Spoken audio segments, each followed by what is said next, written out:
Thân chào cả nhà, không nên xem chùa đâu đó. Nhớ đăng ký, like, comment để ủng hộ team nha. Trong nhóm lớp đột nhiên có người gửi ảnh. Ngã tư ngoài trường được bao quanh bởi một tấm sắt cao một người. Trong nhóm liên tục có người hỏi, người gửi ảnh, người thì chỉ nói 2 chữ. Mau chạy. Lớp học trực tuyến vẫn đang tiếp tục. Trong nhóm đã bùng nổ rồi. Kê, lại có chuyện gì thế? Năm nay còn có thể về nhà đón Tết không? Có người gắn thẻ dịch trung nhân và hỏi, bức ảnh này là sao thế? Lại có chuyện gì rồi? Dịch trung nhân là người đầu tiên gửi ảnh vào nhóm. Cậu ấy là người đầu tiên nói chuyện trong nhóm, nhưng lúc này lại mặc kệ người khác như thế nào. Cậu ấy cũng không trả lời tin nhắn nữa. Lúc này trong nhóm ký túc xá đột nhiên vang lên một tinh tinh. Là một đoạn video mà Trân Châu đến người đã nghỉ học 2 ngày trước gửi. Nội dung video quay là giữa ngã tư ngoài trường. Có một người phụ nữ toàn thân đầy máu. Đầu cúi xuống, không nhìn rõ mặt. Có người ở trên tầng đang kêu gào. Là tiếng địa phương. Tôi nghe không hiểu lắm. Chỉ có thể hiểu là bảo người phụ nữ nhanh chóng về nhà. Bên ngoài không an toàn, người phụ nữ nghe thấy tiếng hét, chậm rãi ngẩng đầu lên nhìn về phía âm thanh truyền đến. Khoảnh khắc cô ấy nhìn lên, trái tim tôi dường như ngừng đập. Nửa khuôn mặt người phụ nữ bị móc giống. Gần như có thể nhìn thấy níu răng và thành phần nào lộ ra ngoài. Cô ấy nghe thấy tiếng gọi, loạng choạng đứng dậy. Đi về hướng khu phố. Video dừng lại ở đây. Ba chúng tôi vây quanh điện thoại. Không dám thở mạnh. Tin của Trân Châu vẫn tiếp tục gửi đến. Đã xem video chưa? Đây là của bạn tôi gửi cho tôi đó. Nghe nói không chỉ gần trường học có, những nơi khác cũng xuất hiện thứ này. Thứ này cứ thấy người là cắn.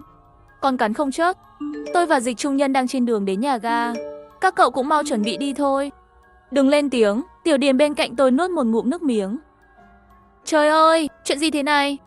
Thật sự xuất hiện thấy ma rồi. Tay Đại Mỹ cầm điện thoại run lên bần bật. Tôi vỗ lưng cậu ấy, làm dịu cảm xúc của cậu ấy. Nội dung video khiến tôi đến bây giờ vẫn còn chút sợ hãi. Nhưng nhiệm vụ cấp bách là nhanh chóng thu dọn đồ đạc và ra khỏi đây. Hai cậu đi tìm thẻ căn cước của chúng ta. Đừng lấy vali nữa, lấy giấy tờ là được rồi. Tôi đi đặt vé. Vừa nói, tôi vừa lướt đến trang đặt vé tàu cao tốc. Mạng rất chậm, tôi thoát ra vài lần mới đăng nhập vào được. Chuyến tàu gần nhất là lúc 4 giờ 15 phút chiều nay. Tôi bấm vào, chuẩn bị chọn chỗ ngồi, đột nhiên hiển thị lỗi trang.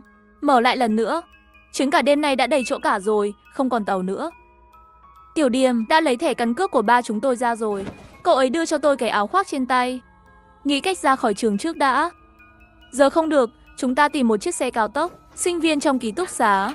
Dường như đã có người biết tin tức này rồi. Tiếng đóng đến mở cửa liên tục vang lên. Tôi và Đại Mỹ, Tiểu Đường, ba người cùng chạy xuống tầng. Di ở cửa ký túc xá cũng không thấy bóng dáng đâu. Chạy xuống tầng dưới mà không bị cản trở. Dưới tầng có một nhóm người. Mọi người ngầm hiểu chạy đến cổng trường. Có nhiều người ở cổng trường hơn tôi nghĩ. Tôi và ba người khác trong ký túc xá theo phía sau đám đông. Cửa trường được bọc sắt. Dùng tấm sắt dựng trước cửa, chắn cửa lại. Có sinh viên muốn leo từ trên xuống. Nhưng quá cao, cách này đơn giản là không khả thi. Xung quanh trường lại toàn là nước. Nơi duy nhất có đường là lưới điện trên tường. Nếu không ai mở cổng trường, đồng nghĩa với việc nhóm chúng tôi sẽ bị phong tỏa hoàn toàn ở trường. Phải làm sao đây? Tiểu Điềm cầm tay tôi lặng lẽ hỏi một câu. Đừng gấp, sẽ có cách thôi. Tôi mở điện thoại ra, chuẩn bị gửi tin nhắn cho Trân Châu hỏi tình hình bên ngoài. Nhưng phát hiện ra, cậu ấy vừa gửi cho chúng tôi thêm một vài tin nhắn nữa. Tàu cao tốc dừng rồi, máy bay cũng dừng. Đường cao tốc cũng đã bị phong tỏa. Đừng ra khỏi trường nữa, bây giờ ra ngoài cũng không có chỗ nào để đi. Tôi và Dịch Trung Nhân không quay lại nữa, chuẩn bị tìm một nơi dừng chân trước. Trái tim tôi ngừng đập trong giây lát. Tôi hít một hơi thật sâu, kéo Tiểu Điềm và Đại Mỹ lặng lẽ rời khỏi đám đông. Đi đến cuối đám đông, tôi mới nói nhỏ. Trân Châu nói, không đi được nữa, giờ ra ngoài cũng vô ích. Giờ chúng ta nhân lúc họ còn đang vây quanh cổng, chưa có phản ứng gì, mau đến siêu thị tích trữ đồ thôi. Trường có 3 cái siêu thị gần nhất với chúng tôi nằm ngay giữa ký túc xá và cổng trường. Khi chạy đến siêu thị, tôi thở hổn hển, mở điện thoại gọi cho mẹ. Không mất bao lâu, mẹ đã nghe máy. Tôi chưa kịp mở miệng, giọng bối rối của mẹ tôi đã phát ra từ đầu bên kia điện thoại. Niệu Niệu, bên chỗ các con xảy ra chuyện gì rồi? Hôm nay có rất nhiều tin tức, nói là xuất hiện virus mới, còn phong tỏa cả thành phố rồi. Con sao rồi? Giọng mẹ đầy lo lắng. Nhưng có thể nghe ra, hiện tại chỉ có tình hình chỗ chúng tôi là tương đối nghiêm trọng, bên mẹ vẫn an toàn. Tôi thở phào nhẹ nhõm, tôi cũng đỡ lo lắng hơn. Mẹ, con không sao. Mẹ đừng lo, mẹ nghe con nói trước. Bây giờ có một loại virus mới. Những người bị nhiễm bệnh sẽ trở thành những thứ như thây ma, cứ thấy người là cắn. Mẹ và bố mau xin nghỉ đi, xuống tầng tích trữ chút đồ. Nhớ phải gia cố tất cả các cửa. Sau khi làm xong bố mẹ đừng ra ngoài nữa. Mẹ tôi dễ lo lắng, để bà ấy yên tâm hơn về chuyện này. Tôi đã nói một cách nghiêm túc. Mẹ ngây ra vì lời tôi nói, nhưng vẫn đồng ý trên điện thoại. Mới cúp máy và đi mua đồ. Trong lúc nói chuyện, ba người chúng tôi cũng đến được siêu thị. Siêu thị không lớn, nhưng các loại vẫn còn đầy đủ. Thời gian gấp gáp, chỉ có thể lấy những nguyên liệu ở gần, nếu không đợi người khác hoàn hồn lại. Muốn mua đồ nữa cũng khó, chỉ có thể tranh cướp với các bạn học thôi. Chỉ sợ sẽ có người nghĩ xấu về siêu thị. Vào siêu thị, ba chúng tôi chia ra ba hướng. Tôi và Tiểu Điềm phụ trách mua thức ăn. Đại Mỹ đi mua một số đồ dùng cần thiết. Trong siêu thị của trường không có mấy thứ như gạo, mì, dầu. Chỉ có thể mua một ít mì gói, bánh mì, bánh quy và mấy thứ đóng hộp. Lấy những thứ rải rác trên kệ rắc rối hơn. Chúng tôi trực tiếp tìm gì lấy tất cả số hộp. Đồ bên phía Đại Mỹ cũng mua nhiều không kém. Khi cậu ấy mang đến, tôi liếc qua vài cái. Nhìn thấy con rêu nhỏ đặt ở trên cùng, quần áo và khăn vệ sinh. Tôi thầm gật đầu. Đại Mỹ cẩn thận hơn chúng tôi. Nếu để tôi đi mua đồ, tôi sẽ không nghĩ đến những thứ này. Khi ra khỏi siêu thị, đám đông ở cổng trường đã giải tán hơn phân nửa rồi. Có người nhìn thấy chúng tôi cầm đồ, như thể đột nhiên tỉnh ngộ, quay đầu lại liền chạy về phía siêu thị. Thấy người ngày càng đông, chúng tôi tăng tốc trở về ký túc xá. Phòng tôi ở tầng 4. Sau khi đóng cửa lại, lúc này tôi mới hoàn toàn yên tâm. Lớp học trực tuyến vẫn tiếp tục, nhưng không ai nghe giảng nữa. Ngày thường xem nhiều tiểu thuyết về thây ma, tích trữ hàng như vậy, nhưng đến lượt tôi thì đầu óc lại trống rỗng. Hít một hơi, chúng tôi đặt thùng nước mới mua xuống, lấy nước ở phòng bên cạnh. Nói ra cũng kỳ lạ, tiếng chúng tôi lấy nước không nhỏ, nhưng hành lang lại không thấy một bóng người. Hành lang ồn ào vào các ngày trong tuần, lúc này chỉ còn lại sự tĩnh lặng chớt chốc. Tiểu Điềm đứng trên ban công nhìn ra sân chơi, đột nhiên nhỏ giọng gọi chúng tôi qua. Chỉ thấy đám người trước đó còn tụ tập ở cổng trường đột nhiên tản ra như chim thú, la hét và khóc, gào thét cả sân trường. Chỉ thấy trên bãi đất trống trước cổng trường đầy máu. Cách đó không xa còn có một người thân toàn là máu. Không còn phân biệt được là nam hay nữ nữa, bởi vì da đầu của người này đã bị chóc hết. Không biết đi đâu. Theo lý, người đó lúc này hẳn là đã chết rồi, không thể chết nữa. Nhưng tôi chỉ mới dụi mắt một cái, người này lại ôm đầu từ từ đứng lên khỏi mặt đất. Trời ơi! Tiểu Điềm kinh ngạc với giọng run rẩy. Bên tai tôi, may có Niệu Niệu cậu vừa kéo chúng tôi rời khỏi đó. Nếu không bây giờ, người chạy rồi đó chính là chúng ta. Tôi lắc đầu. Đang nói chuyện thì đột nhiên có tiếng gõ cửa ký túc xá. Âm thanh cốc cốc cốc. Từng tiếng vang lên như gõ vào trái tim tôi. Cứu tôi với! Tiểu Điềm ghì chặt tay tôi, cơ thể hơi run. Làm sao đây? Có mở cửa không? Tôi xua tay, bảo hai người họ đừng lên tiếng. Đi tới cửa, bỏ xuống mắt mèo và nhìn ra ngoài. Tôi biết người ngoài cửa là bạn học trên lầu, thỉnh thoảng gặp nhau sẽ chào hỏi. Cậu ấy hoảng hốt đứng ngoài cửa, vẻ mặt đầy sợ hãi, đưa một tay lên cổ. Tôi thấy rõ, trên cổ cậu ấy, một miếng thịt lớn đã biến mất không dấu vết. Cho dù có tay che, vẫn còn rất nhiều máu chảy ra từ ngón tay. Cứu tôi với! Cậu ấy cất giọng thê lương, như thể chúng tôi là cứu cánh cuối cùng của cô ấy. Nhưng tôi không dám mở cửa. Cô ấy nói được vài giây, vết thương ở cổ đã nhanh chóng thối rữa, tĩnh mạch nổi lên gần thái dương, nhãn cầu cũng bắt đầu chảy máu. Mở cửa! Cứu tôi với! Âm thanh bên ngoài đột nhiên trở nên chói tai. Động tác gõ cửa của cậu ấy cũng biến thành đập cửa. Cửa ký túc xá là cửa thép, chất lượng không tệ. Bình thường chỉ cần không ai mở cửa, chúng tôi sẽ an toàn. Nhưng tiếng kêu chói tai bên ngoài quá đáng sợ. Ngay cả khi cách một cánh cửa, tôi cũng sợ cậu ấy sẽ xông vào. Chưa đến mấy phút sau, tiếng động ngoài cửa nhỏ lại. Tôi thở phào nhẹ nhõm. Nỗi tận mắt chứng kiến bạn học biến thành thây ma như đập thẳng vào tâm hồn tôi. Nhất thời, trong ký túc xá không ai dám mở miệng nói chuyện. Lúc này Đại Mỹ giơ ngón trỏ lên đặt trước miệng, lại chỉ về hướng cửa. Tôi nghe kỹ, dường như có tiếng bước chân ở cầu thang. Tiếng bước chân càng ngày càng lớn, còn có mấy tiếng nói chuyện. Hình như có người đi lên cầu thang. Tiếng nói chuyện ngoài cầu thang và tiếng bước chân ngày càng rõ. Chúng ta chỉ cướp được vài thứ này thôi. Có hơi ít không? Hết cách rồi. Cướp được chút ít như vậy cũng không dễ dàng gì. Nghe nói đến muộn siêu thị đều không còn gì nữa. Không còn gì để mua nữa. Vậy chúng ta vẫn được xem như còn may mắn. Nữ sinh vừa mới cầu cứu dường như cũng nghe thấy tiếng động. Chưa đến vài giây, ngoài cửa vang lên mấy tiếng bước chân. Ba chúng tôi mắt to mắt nhỏ, ngay cả thở nhẹ cũng không dám. Giây tiếp theo, tiếng hét vỡ tan vì sợ hãi vang lên. Cùng với tiếng gầm giống của dã thú, tiếng bước chân bắt đầu hỗn loạn. Có người chạy lên lầu, có người chạy xuống dưới, có người dường như bị đè xuống đất, liên tục kêu cứu, nhưng chẳng mấy chốc chỉ còn lại tiếng hụ hụ. Hình như cổ họng đã bị cắn đứt rồi, tiếng gặm nhấm và tiếng nhai liên tục vang lên. Không biết bao lâu, ngoài cửa dần yên tĩnh lại.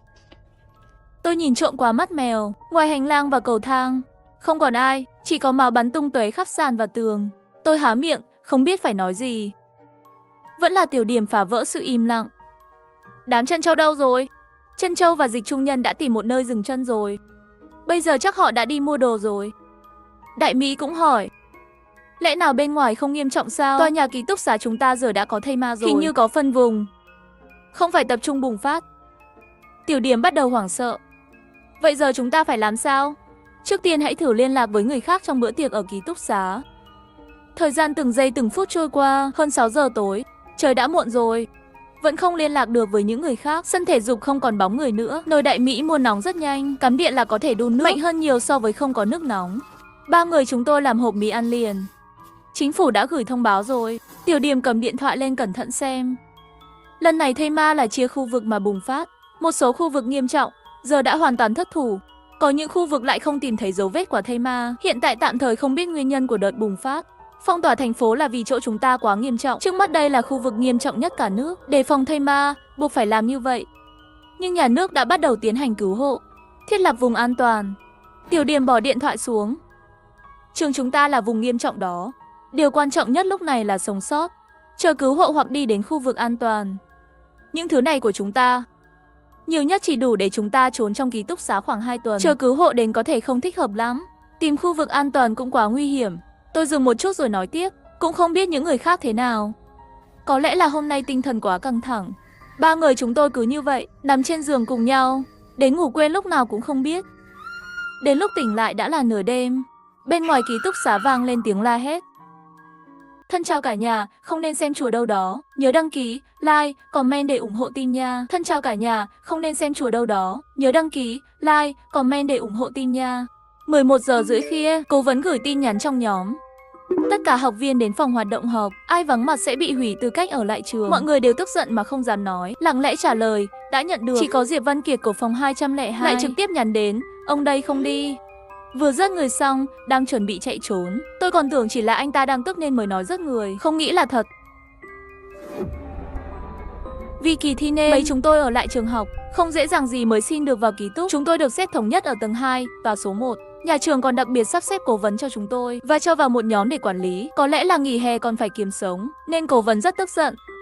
Không gì liền kêu chúng tôi đi họp, đặt quy tắc cho chúng tôi. Không ngờ lần này cuối cùng cũng có người chọc giận anh ta. Diệp Văn Kiệt của 202. Tôi nhớ đó là một bạn nam hướng nội. Sao đột nhiên lại cứng như thế? Cố vấn lập tức gắn thẻ Trương Hân đến một bạn học khác trong phòng 202. Hỏi cậu ấy, em xem Diệp Văn Kiệt, cậu ta đang không muốn ở lại trường thì cứ nói, ngày mai cốt luôn đi. Nhưng tin nhắn được gửi đi một lúc, Trương Hân cũng không trả lời. Cố vấn không giữ nổi mặt mũi nữa. Tầng 2 tổng cộng có 7 sinh viên. Trong số đó chỉ có phòng 202 là có 2 người. Bởi vì ban đầu họ vốn ở cùng ký túc. Cố vấn ở cạnh phòng hoạt động tầng 1. Điều kiện ở đó tốt hơn phòng ngủ tập thể trong ký túc. Tôi ở phòng 205, gần ký túc của họ nhất. Lúc đó tôi còn nghĩ, có cần qua 202 xem thử không? Cũng may là tôi không làm vậy. Diệp Văn Kiệt lại gửi tin nhắn đến, đoán xem tôi đã rớt ai rồi. Tôi hiểu ngay, kinh ngạc, cậu ta đã rớt Trương Hân rồi. Cố vấn cũng rất nghiêm túc với vấn đề này. Lập tức gửi vào nhóm một đoạn tin nhắn dài, các em sinh viên xin vui lòng ở yên trong ký túc xá và khóa cửa sổ. Tôi đã thông báo cho bảo vệ trường và cảnh sát. Trước khi họ đến, bất kỳ bạn nào cũng xin đừng ra ngoài. Lúc này tôi rất nghi ngờ. Tôi biết những gì Diệp Văn Kiệt nói rất kỳ lạ, nhưng cố vấn cũng không lên lầu để xác nhận. Đã báo cảnh sát, có hơi quá kích động rồi không? Nhưng tôi sẽ sớm biết nguyên nhân thôi. Bởi vì cố vấn gửi ngay một tin nhắn riêng đến. Đây là tin nhắn riêng tư, nói chuyện trong nhóm không an toàn. Xin chú ý điện thoại của Diệp Văn Kiệt. Có thể không phải chính cậu ta đang sử dụng. Tôi ngây ra, vội gửi tin nhắn hỏi. Em không hiểu, rốt cuộc đã xảy ra chuyện gì à? Tin nhắn tiếp theo của cố vấn làm tôi sửng sốt. Tại sao tôi lại vội vàng tìm các bạn để họp như thế? Bởi vì có một kẻ rớt người đang chạy trốn gần chúng ta. Cảnh sát ngoài kia đang tìm hắn. Tôi hít một hơi lạnh. Cuối cùng cũng hiểu những lời cố vấn nói nghĩa là gì. Anh ta nghi ngờ Diệp Văn Kiệt đã bị hại. Bây giờ người đang cầm điện thoại nhắn tin là kẻ sát nhân. Nghĩ đến đây, tôi vội vàng kiểm tra cửa ra vào và cửa sổ. Bình thường tôi khá cẩn thận, đều đã khóa trong hết rồi. Ban công cũng đã khóa rồi, cửa sổ chống trộm an toàn. Gửi tin nhắn hỏi cố vấn, khi nào cảnh sát đến ạ? Cố vấn trả lời tôi, bảo vệ vẫn đang ở lại trực. Sẽ đến cùng với dân cảnh của trường. 10 phút nữa sẽ đến. Cổng ký túc xá đã đóng từ lâu rồi, hắn không còn đường chạy đâu. Em chỉ cần khóa cửa ra vào và cửa sổ, không cần phải sợ. Tin nhắn này, tim tôi bình tĩnh hơn rất nhiều. Cảnh sát đến thì sẽ ổn thôi. Nhưng tôi cũng rất lo lắng cho Diệp Văn Kiệt và Trương Hân. Mặc dù tôi không thân với họ, nhưng dù sao cũng quen biết. Tôi thực sự không muốn chuyện gì xảy ra với họ. Không đúng, đột nhiên tôi nhận thức được mọi chuyện rất mâu thuẫn. Nếu thực sự có kẻ giết người đã giết hai người họ và cầm điện thoại của Diệp Văn Kiệt, vậy tại sao hắn lại gửi tin nhắn để lộ chính mình? Rõ ràng biết cố vấn sẽ báo cảnh sát. Hắn không có lý do gì để làm vậy. Mục đích duy nhất của việc chủ động đột nhập vào ký túc đã đóng cửa chắc là để che giấu dấu vết. Tuyệt đối không thể chủ động để lộ bản thân. Ngay khi tôi đang có 1000 câu hỏi vì sao, điện thoại lại hiện lên tin nhắn. Là Lương Hồng phòng 207. Cậu ấy nói, cậu có phát hiện cố vấn đang nói dối không? Tôi hơi nghi ngờ, trả lời, là sao? Sau khi tin nhắn được gửi đi, Lương Hồng không trả lời tôi, mà lập tức gọi điện cho tôi. Tôi cũng không ngần ngại nghe máy ngay. Vừa bấm nút nghe máy, tôi nghe thấy giọng của Lương Hồng. Đây chính là lý do cậu dám nghe điện thoại của tôi. Cậu chính là Trương Tiểu Toàn, đúng không? Chắc chắn là tôi rồi. Đợi đáp ý cậu là cố vấn, anh ta. Chia không sai.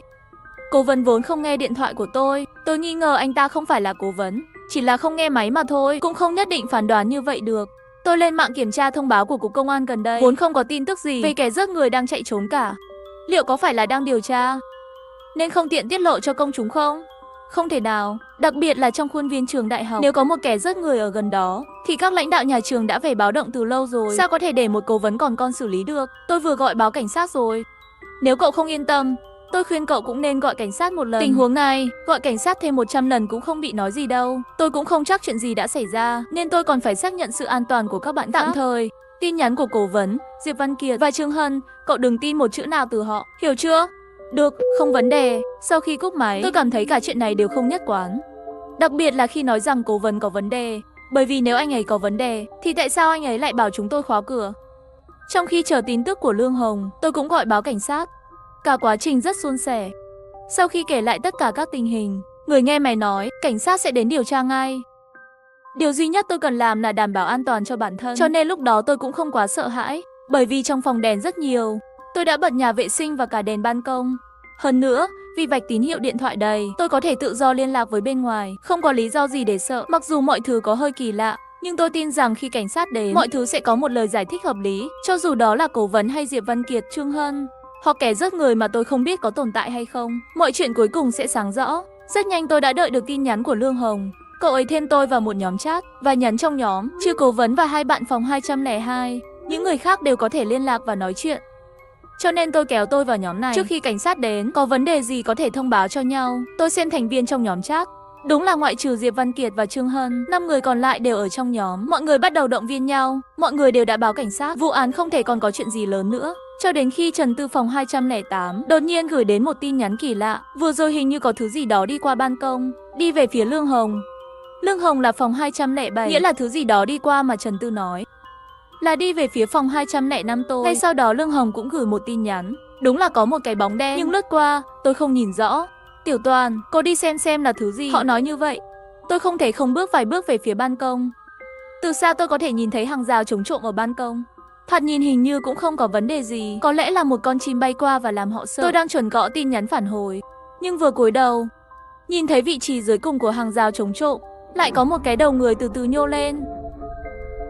Một cái đầu người, mái tóc dài rối bù của cô ấy che đi nửa khuôn mặt, lộ ra đôi mắt đen to như hai quả bóng bàn, mà chỗ da không bị tóc che. Trông rất nhợt nhạt dưới ánh đèn ban công. Chính vào lúc tôi nhìn thấy cô ta đột nhiên mở miệng cười với tôi. Miệng của cô ta có thể mở rộng đến tận dưới cằm. Chân tôi mềm nhũn, ngồi thụp xuống đất. Thậm chí quên hét lên, cô ta rất giống một người, nhưng lại hoàn toàn không giống người. Sau khi nhìn tôi và mỉm cười, cô ta lùi lại và biến mất. Tôi bị sốc rồi. Tôi không rõ mình đã nhìn thấy gì. Là người sao? Thực sự có khả năng. Bởi vì chỗ tôi là tầng 2, con người có thể leo lên, nhưng mà người sao có trông đáng sợ như vậy? Tôi vội vàng cầm điện thoại lên, nói chuyện này trong nhóm mà Lương Hồng đã thêm tôi vào. Mọi người liền bàn tán xôn xao, lúc đầu còn nghi ngờ tôi hòa mắt nhìn nhầm. Nhưng dần dần họ cũng cảm thấy có gì đó không ổn. Cuộc thảo luận bắt đầu đi theo hướng kỳ lạ. Đặc biệt là Trần Tư phòng 208, cậu ấy là người đầu tiên phát hiện bóng đen ngoài ban công. Cậu ấy nói cậu ấy có một dự đoán không tốt lắm. Suy đoán này vừa hay phù hợp với những gì đang xảy ra. Cậu ấy nói, các cậu có biết có loại ma núi gọi là sơn tiêu không? Quê tôi có. Nghe nói đây là đám quỷ nhỏ mà thần núi nuôi, nhưng nếu thoát khỏi sự khống chế của thần núi, sẽ xuống núi hại người. Chúng thường trông giống như khỉ, nhưng có khả năng biến hóa, không chỉ có thể biến thành hình người, nó có thể khiến chúng ta bị ảo giác. Đầu tiên sẽ tách từng người ra để đánh bại từng người một. Tôi đang nghĩ, kẻ giết người gì chứ?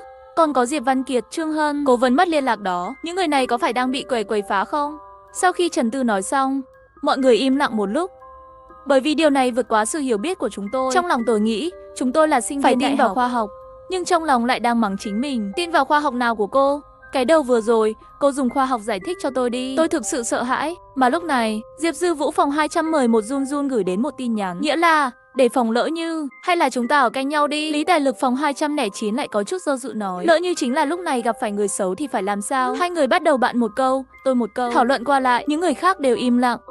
Tôi cũng đang suy nghĩ. Tôi luôn cảm thấy có gì đó không ổn, nhưng tôi không biết không ổn ở đâu. Ngay lúc này, trong hộp thư của tôi lại có tin nhắn đến. Tin nhắn riêng của cố vấn gửi cho tôi. Cảnh sát đến điều tra đã liên lạc với tôi rồi. Họ sẽ đến trong vòng 10 phút nữa. Đến lúc đó, tôi sẽ cùng họ kiểm tra toàn bộ ký túc xá, cố gắng tìm tung tích của Diệp Văn Kiệt và Trương Hân. Xin các bạn bình tĩnh nhé. Tiếp tục khóa cửa sổ, đừng ra ngoài. Rõ ràng đây là tin nhắn của cố vấn. Sự chú ý của tôi va vào những tin nhắn này. Câu hỏi đó lại hiện lên trong đầu tôi. Nếu như đúng như Lương Hồng nói, cố vấn có vấn đề, vậy tại sao anh ấy lại nhấn mạnh một lần nữa, bảo chúng tôi khóa chặt cửa? Hơn nữa trong tin nhắn anh ấy còn trực tiếp đề cập một điều, anh ấy đã nối máy với cảnh sát. Nhưng Lương Hồng lại nói, cố vấn vốn không muốn nghe điện thoại. Chuyện này khá mâu thuẫn. Nghĩ đến đây, tôi không thể không nhìn vào hộp thoại của cố vấn, nhấn nút gọi thoại. Điều làm tôi ngạc nhiên là anh ấy lại nghe máy ngay lập tức, giọng nói quen thuộc cũng phát ra từ điện thoại. Tiểu Toàn à, chắc em nhận được tin nhắn rồi nhỉ, có vấn đề gì không? Ngây ra một lúc, tôi mới hỏi, thầy ơi, xin hỏi bạn học Lương Hồng, cậu ấy có gọi cho thầy không? Không có, sao thế? Có chuyện gì xảy ra với em ấy sao? Lúc đó tôi biết, giữa cố vấn và Lương Hồng, chắc chắn có một người nói dối, có thể là cố vấn. Cố ý không nghe máy của Lương Hồng, nhưng lý do tôi không đoán được, bởi vì Lương Hồng đã nói chuyện với tôi, cậu ấy là chính cậu ấy. Cũng có thể là Lương Hồng không gọi cho cố vấn. Cậu ấy đang lừa tôi. Về nguyên nhân, có lẽ nằm trong nhóm chat mới đó. Trước khi biết rõ ai đang nói dối, tôi không dám nói hết những gì đang xảy ra với cố vấn. Tôi chỉ nói qua loa với anh ta vài câu, nói là tôi hơi sợ nên hỏi thôi. Mà anh ta chắc cũng đang bận rộn và lo lắng, không nhận ra tôi đang nói lấy lệ. Sau đó chúng tôi kết thúc cuộc gọi. Tôi bấm trở lại nhóm mới đó. Bên trong đã thảo luận hàng chục tin nhắn rồi, mà họ đã đi đến kết luận là tập trung cùng nhau. Hơn nữa tập trung ở phòng 221, cách 202 xa nhất. Điều đó có nghĩa là tôi phải mở cửa ký túc xá và đi ra ngoài. Họ đã quyết định làm thế rồi. Không có không gian thảo luận. Tôi đã xem lịch sử trò chuyện. Trong đó, Lý Tài Lực phòng 209 lúc đầu không đồng ý với đề nghị này. Cuối cùng, vì có một mình nên chỉ có thể đồng ý. Tôi bấm vào ảnh đại diện của cậu ấy qua trò chuyện nhóm. Vốn chỉ là muốn hỏi ý kiến của cậu ấy mà thôi. Không ngờ thao tác đơn giản này lại khiến tôi phát hiện ra một chuyện còn đáng sợ hơn. Sau khi nhấp vào ảnh đại diện của cậu ấy, tôi không để gửi tin nhắn cho cậu ấy, mà là gợi ý tôi phải kết bạn với cậu ấy. Chuyện gì vậy? Rõ ràng tôi đã kết bạn với cậu ấy từ lâu rồi mà. Tất cả mọi người tôi đều đã kết bạn. Lẽ nào Lý Tài Lực này vốn không phải là Lý Tài Lực? Tôi chỉ cảm thấy lạnh cả sống lưng, nhưng tôi vẫn nhấp vào thêm bạn bè, gửi lời mời kết bạn.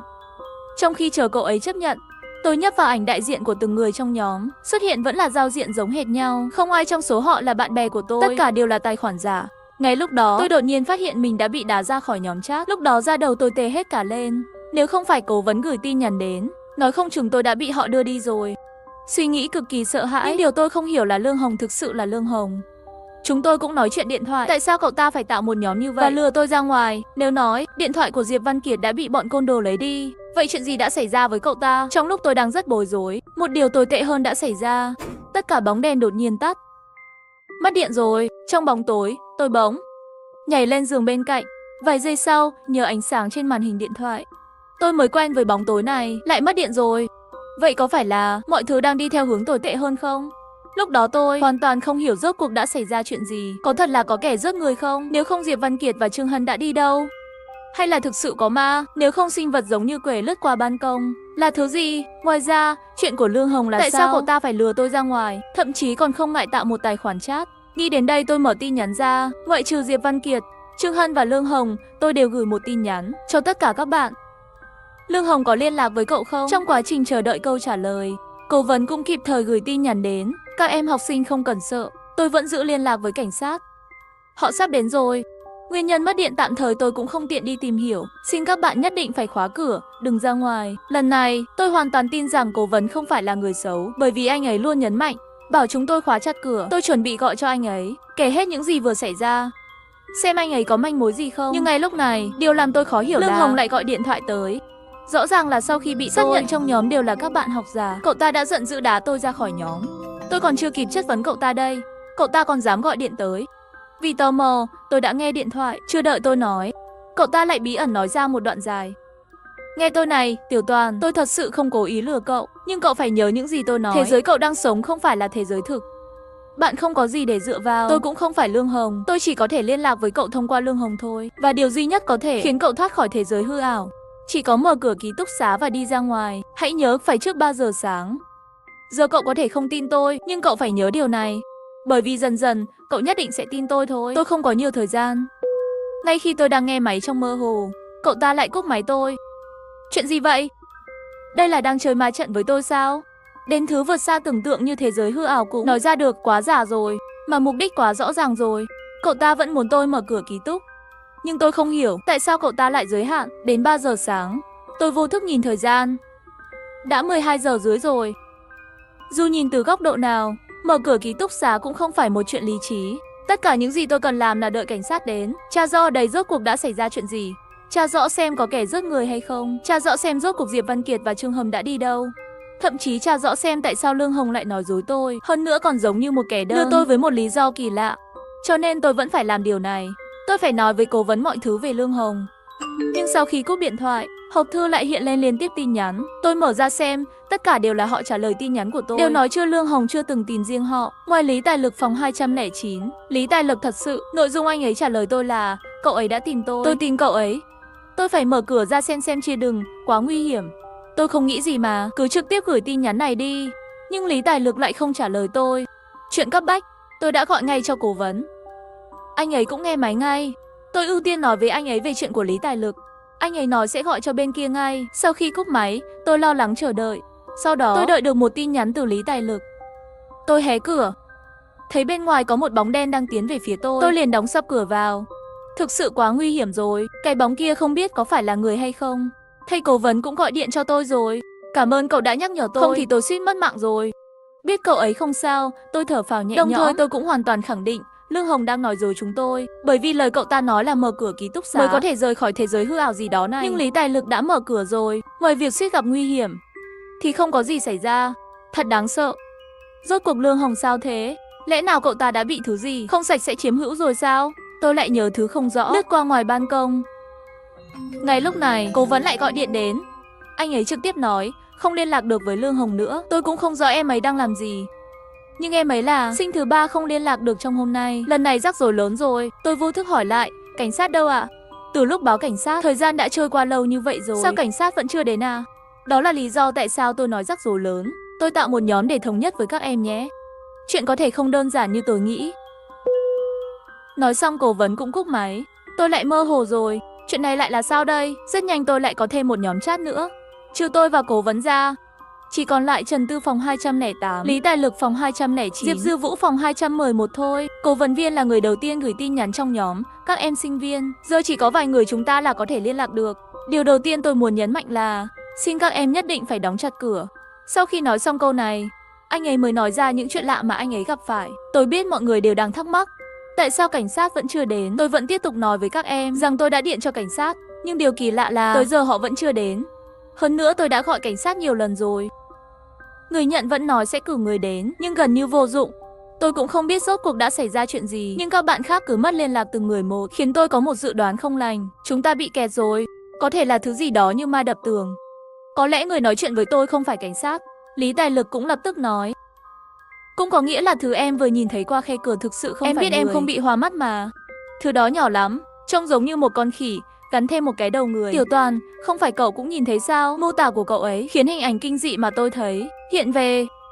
Thứ tôi nhìn thấy ngoài ban công gần như chính xác với mô tả của Lý Tài Lực. Nói cách khác, cậu ấy và tôi cùng nhìn thấy một con ma sao? Chỗ chúng tôi đang bị ma quỷ hoành hành. Trần Tư hỏi cố vấn, vậy kẻ giết người thì sao ạ? Không tồn tại sao ạ? Cố vấn trả lời, tôi cũng đã nhận được tin nhắn thông báo từ cấp trên. Nhưng tôi vừa liên lạc với cấp trên này, lại phát hiện anh ấy không có bất kỳ phản hồi nào. Theo lý mà nói, xảy ra chuyện lớn như vậy, anh ấy không thể tiếp tục ngủ được. Anh ấy chắc chắn phải về trường xử lý mới đúng. Điều đó có nghĩa là có lẽ thật sự không có kẻ giết người. Tôi càng nghĩ càng sợ. Đột nhiên đau đầu dữ dội, kiểu đau mà mắt như sắp nổ tung. Đau một lúc mới ổn định lại. Tôi nhìn lại nhóm chat. Trần Tư nói một tràng không ngớt. Trước đây mọi người đã từng nghe về truyền thuyết ma ám ở ngôi trường này chưa? Nghe nói nơi đây trước đây là núi hoang, có sơn thần nuôi một ít quẻ nhỏ gọi là sơn tiêu, thân thể như con khỉ.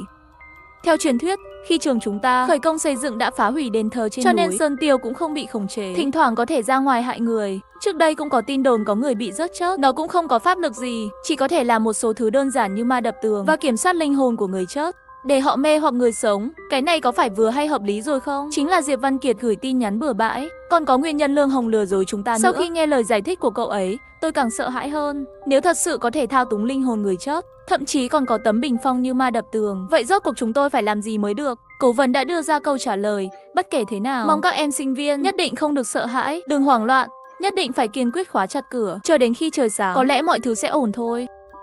Đúng vậy, có lẽ đó là cách duy nhất chúng tôi có. Sau đó, cảnh sát cũng không đến. Tôi lại gọi cảnh sát. Mọi thứ đều bình thường, tổng đài viên cũng rất lịch sự, hỏi tôi địa chỉ điện thoại. Nói là sẽ có cảnh sát đến điều tra ngay lập tức, nhưng vẫn mãi không thấy bóng họ. Đương nhiên, cũng không có kẻ giết người nào gõ cửa phòng chúng tôi. Chúng tôi đã bước vào một vòng lặp chết chóc. Chúng tôi bị tấn công bởi sự ồn ào. Đó dường như là sự thật của đêm nay rồi. Chúng tôi rất sợ hãi và không thể ngủ được.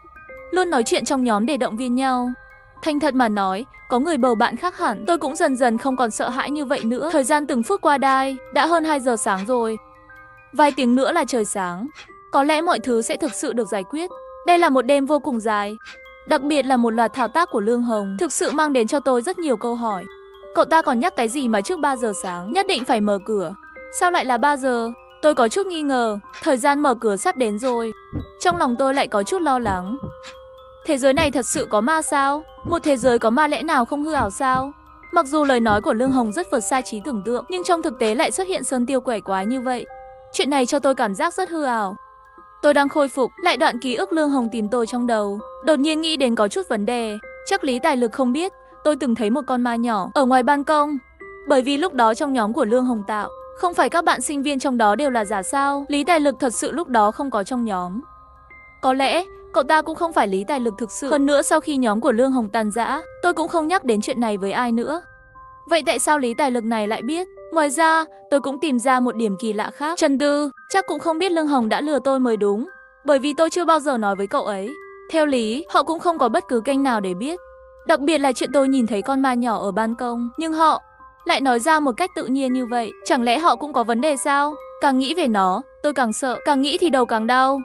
Tôi chỉ có thể tạm dừng suy nghĩ mới có thể khiến cơn đau đầu nhẹ hơn một chút. Hôm nay làm sao thế? Sao càng gần sự thật càng đau thế? Không quản được nhiều như vậy, tôi tiếp tục suy nghĩ.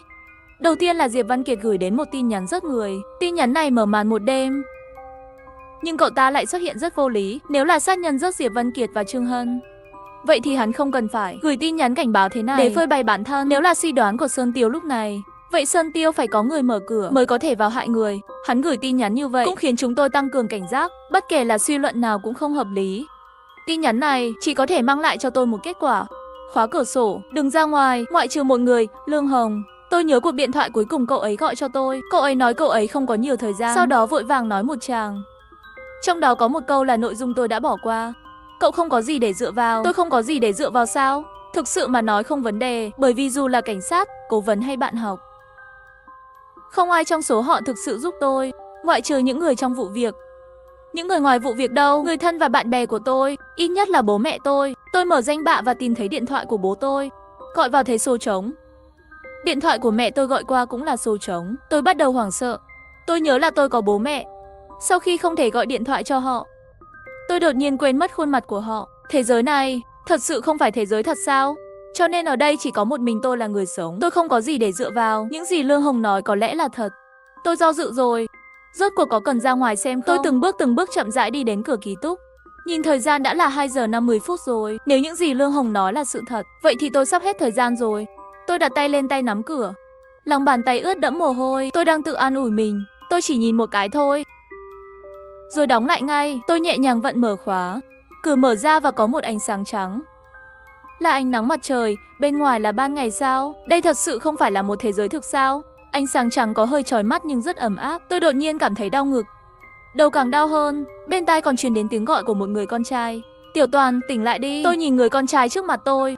Trí nhớ từ từ hồi phục. Lương Hồng đến người yêu tôi. Lúc này tôi đang nằm trên vũng máu.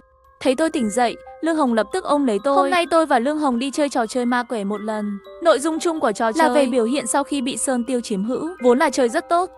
Không ngờ trên đường về nhà, chúng tôi lại gặp tai nạn xe. Tôi không may bị thương. May mà có Lương Hồng đánh thức tôi dậy. Trong bệnh viện, khi tôi đang điều trị, bác sĩ còn nói, em đúng là mạng lớn. Nhặt về được một mạng,